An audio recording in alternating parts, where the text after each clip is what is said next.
I've spoken about the arrogance of the Conservatives briefly before. Essentially, anything that doesn't go their way, they either ignore, and any mistakes that they make, they tend to blame on someone else rather than owning up to it. It is a horrible, self-destructive trait that unfortunately they're not going to pay for, but the rest of us will on a country scale. Now, before, I've also brought up the UN report into poverty in this country, and part of the arrogance that I see from everyday people, especially a particular friend of mine, is it's not real poverty though, is it? I mean, I've been to the Philippines. That's real poverty. Well, no, someone starving is someone starving, and a child starving is a child starving. An elderly couple, an elderly pensioner who fought in the Second World War, who freezes to death in the middle of winter because they can't afford to heat their homes, that's still poverty. So when the UN report came out, it was met with the exact same arrogance and denial, because Westminster politicians haven't got a fucking clue what's actually happening in this country, or they just don't care enough to be bothered by it. Now, Philip Alston, the man who wrote the report, is not just some random dude. He is incredibly credited, he is incredibly well respected, and by attacking him, a lot of these politicians, and unfortunately people just in the street, are showing just how little they know and how little they actually care about the problems. We need to be holding our politicians to account. Now, with that in mind, I want to briefly read a portion of an article from The Guardian, which I will link the full thing down below. Amber Rudd has no cause for complaint to the UN about damning poverty report. This is in the wake of Amber Rudd saying that she's going to issue a complaint against the UN for highlighting just how bad things in this country have got. This was put out on the 24th of May, so I am a little bit behind, but it's still worth a read. Amber Rudd intends to complain to the UN report. Amber Rudd intends to complain to the UN about the damning report on austerity in Britain, despite hard evidence for most of the points in Philip Alston's report, which will soon be presented to the UN Human Rights Council in Geneva. It is ironic that Rudd introduced punitive policies, linked to universal credits and the assessment of vulnerable adults entitled to independent living allowance. Yet she claims the UK is one of the happiest places to live. Okay, let's pause right there. I then went on to Google. Good old Google, and I just typed in happiest places in the world to live. National Geographic came up with top 10. So from 10 to 1, Sweden, Australia, New Zealand, the Netherlands, Canada, God, I'd love to live in Canada, Finland, Norway, Iceland surprised me. Number 2 is Switzerland, and number 1 is Denmark. What do all these countries have in common?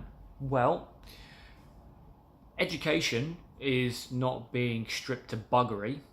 In fact, I believe in Finland they don't actually have private schools, so the wealthiest of the kids are going to the same schools that I would have gone to, which means the wealthy parents are investing highly into these schools so that everyone has an equal opportunity.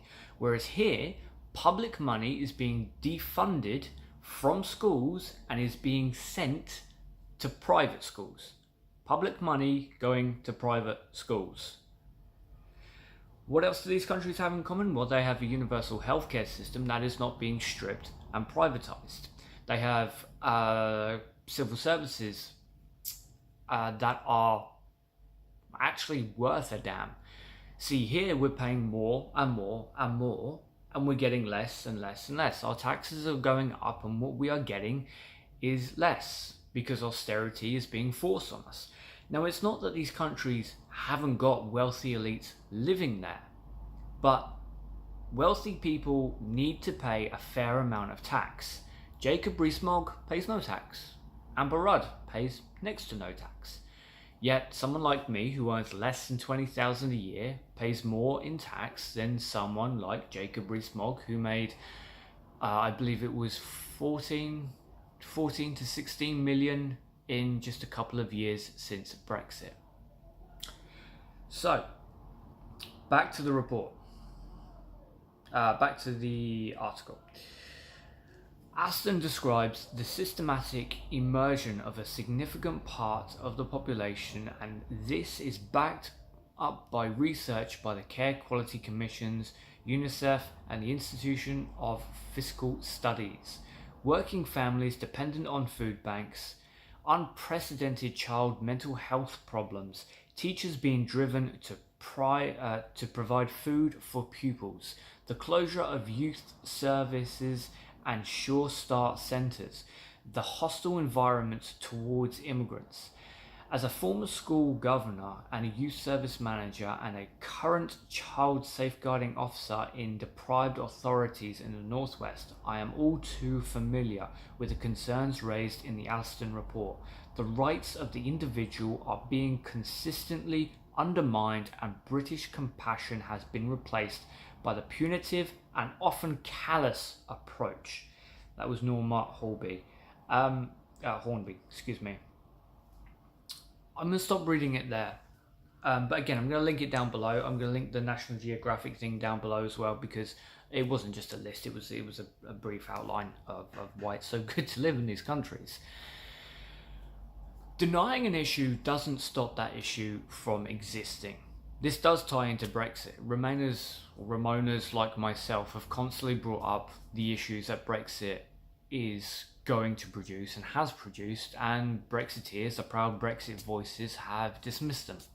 They've not been addressed. We are no more ready to leave the European Union now than we were 10 years ago. In fact, we're probably less ready now because of Chris Grayling spanking away so much fucking money, the useless... Excuse me. The point is, we have a government rife with politicians who are not doing their goddamn job. This is unacceptable. Dominic Raab, Esther McVeigh, Amber Rudd, everyone who's put their name in to be the next Prime Minister, everyone who's part of the Conservative Party, they're part of this issue. Now, I reported months ago when they actually had a discussion in Parliament, there was something like 14 MPs actually turned up to talk about this. That is unacceptable. It's unacceptable for the Conservatives, it's unacceptable for Labour, it's unacceptable for Greens, for SNP, for Lib Dems, whoever. This is something that needs to be addressed. Austerity was never needed, and it is not how you fix a local economy or a national economy. You do it by taxing the wealthy a fair amount, because the elites of this country are not putting money into this country. The elites of this country are not going and doing their shopping at the local shops. They're not supporting local businesses or local cafes. Maybe they'll buy a £10,000 yacht. Maybe they'll buy a £1 million yacht every now and then. But realistically, on an annual scale, they do not put more into the country than you and I do. And the fact that these people now exploit such loopholes to the point where they pay either nothing in tax or next to nothing in tax just cuts away even more. It is unacceptable, and it needs to be addressed.